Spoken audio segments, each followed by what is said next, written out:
After 239 days without games, scrimmages, or even warm-ups, there was only silence. And in that silence, the world of women's basketball wondered whether Caitlin Clark would still be the same when she returned. 8 months away doesn't just pause a career.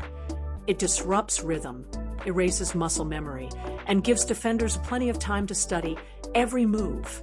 Most players come back cautious and unsure, but Clark didn't just return, she rewrote expectations. In March 2026, at the FIBA Women's World Cup Qualifying tournament in San Juan, Puerto Rico, she delivered a performance that stunned the basketball world. Coming off the bench under head coach Kara Lawson, who emphasized a careful, flexible rotation after Clark's long recovery from multiple lower body injuries, Clark showed no hesitation. Instead of nerves, she felt pure excitement, like someone finally free to play again. From the moment she stepped onto the court, the energy shifted. In her first possession, she executed a perfect pick and roll, delivering a precise assist, and within minutes, she had 3 consecutive assists, immediately silencing any doubts about rust. Soon after, she hit her first three-pointer in 239 days, and from there, everything opened up. In just 19 minutes, she scored 17 points, made all 5 of her free throws, hit 4 three-pointers, and recorded 12 assists without a single turnover, an extraordinary stat line for a first game back. Those 12 assists became the second highest ever in a FIBA World Cup qualifying game, achieved in half the time most players need, and she directly contributed to 38 points while involving 7 different teammates. More than the numbers, it was the joy on her face that stood out, a genuine love for the game after months away. What made the performance even more remarkable was the wave of records she broke. The most assists by any player in a USA senior national team debut, the most by any debutante in FIBA competition history, and the most ever by a bench player in qualifying play. It wasn't just a strong return. It was a historic one that left everyone asking not whether she was back, but whether anyone had ever come back like that. Bench players simply do not produce numbers like this. History makes that clear. Previous USA records across full qualifying tournaments highlight just how unusual Caitlin Clark's performance was. Chelsea Gray recorded 22 assists over 3 games in 2020. Jewel Lloyd had 15 across 3 games that same year. And Kelsey Plum put up 14 across 3 games in 2024. Clark nearly matched those totals in a single night, 12 assists in just 19 minutes off the bench. After 1 game, she was already approaching marks that seasoned veterans needed entire tournaments to achieve. Even more astonishing was her first-half performance. 8 assists with 0 turnovers, the highest first-half assist total ever recorded in a FIBA qualifying game. That 0 turnovers detail is what elevates the performance from impressive to extraordinary, showcasing a level of decision-making efficiency that most elite point guards struggle to reach even at their peak. Clark achieved it in her very first game back after an 8-month injury layoff, in a system she had barely practiced in, and alongside teammates she had never competed with before. When asked about it, she downplayed the moment with her usual honesty, explaining that she was simply trying to involve her teammates and create easy opportunities, something she takes pride in. The records continued to fall. She posted the fastest double-double in a Team USA debut, finishing with 17 points and 12 assists before even reaching 19 minutes of play, and became the first player in FIBA history, men or women any country, to record a double-double in their senior national team debut. It had never been done before in any era, until Clark did it that night in San Juan. Yet, what makes the story even more compelling is what happened next. Despite breaking 7 records in her debut, she remained on the bench as part of head coach Kara Lawson's rotation-focused strategy, which emphasized balance, experimentation, and shared responsibility across the roster. Even with that limited role, Clark dominated the tournament statistically, across 5 games, 4 of them coming off the bench. She led Team USA in points, assists, plus-minus, efficiency, and free throws, and didn't just lead her team, but the entire qualifying field across all countries. Her efficiency rating topped the tournament, and her assist average outpaced every other player, proving she was producing at a level starters with far more minutes couldn't match. The turning point came during the game against Italy, where Clark played 22 minutes off the bench and delivered 12 points, 5 assists, and a staggering plus 27 plus minus, the highest recorded by any player in the entire tournament. At that moment, the data became impossible to ignore. What began as a cautious coaching experiment was quickly turning into undeniable evidence. Regardless of her role, Clark was the most impactful player on the floor.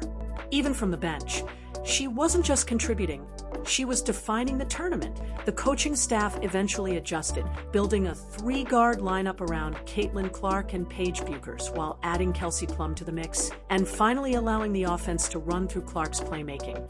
The impact was immediate. Team USA won by 34 points, and the transformation in their style of play was obvious. The offense became faster, more fluid, and significantly harder to defend, with the ball moving purposefully and scoring opportunities multiplying as defenses struggled to keep up with the pace and spacing Clark created.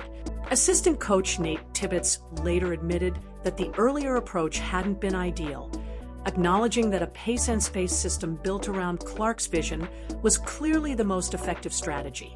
That admission highlighted something crucial. The records Clark had been breaking off the bench were achieved despite the system, not because of it.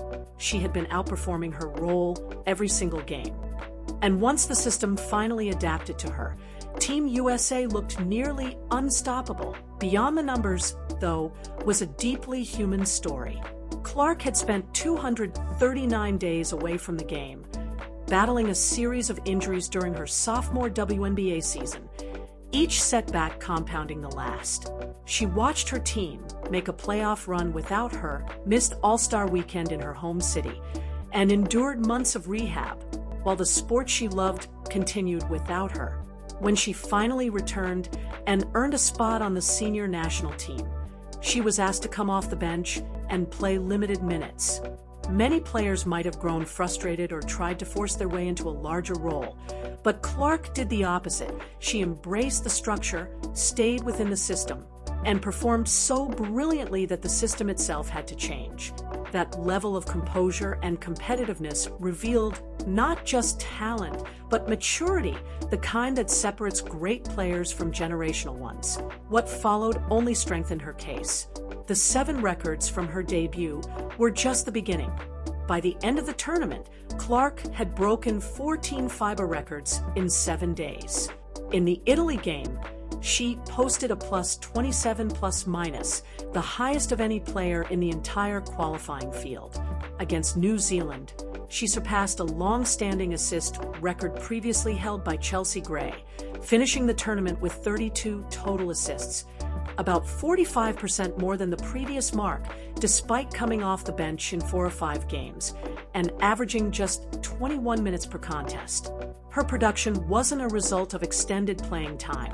It was the result of extraordinary efficiency, vision, and creativity that couldn't be contained. By the time the tournament reached its finale against Spain, Clark's performance had moved from impressive to historic.